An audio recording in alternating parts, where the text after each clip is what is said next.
Hello everyone, welcome back to the next video. In this video I will show you how you can use HTML with React 3 Fiber and ThreeJS. So let's get started. So here you can see this particular label, the price as well as the name has been done with HTML. But if you see like if I move it at certain point, I'm hiding it as well because I don't want to, like, if there are multiple labels you want to hide it as well. You don't want it to collapse, collide with some other HTML text element. So that's what we are doing over here. So hopefully you got the point.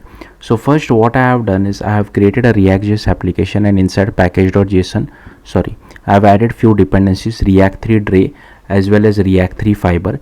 Then here I have added this Leva dependency, which I'm not really using it, so you can ignore it, and 3JS dependency. And here I have added type/3.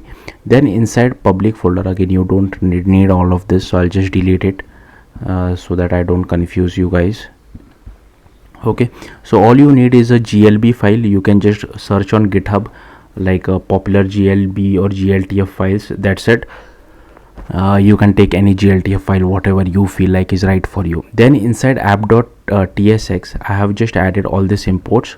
Okay, then here is our canvas, here is our group, here I have taken one experience and contact shadows as well, and here is our orbit controls and one environment as well. I don't know why the environment preset never works for me. Maybe I don't know. If you know, do let me know in the comments. So here you can see they have given an option of warehouse, but I never see a warehouse. Anyways, so here is our experience component. So here we are just referencing the GLTF file which is inside the public folder. Here we have the state of hidden. Then here is our primitive as well. We are just doing gltf.scene. Then here is our HTML, where we just pass this occlude. Again, this occlude is for so that it doesn't collide with some other label elements. And once it is occlude, we just set the property as hidden, and if it is not, it is automatically changing it back to false. Here you can set the position of your label as well, and here you can call the transform method and scale as well, because I'm using this transform because I want whenever it is hidden or whenever it comes back, there should be some kind of animation. That's why. And here you can see I have just given it some class names for styling, and these are all the, again, the same thing. If you want to use an h1, you feel free to use an h1 as well, but I'm just using div.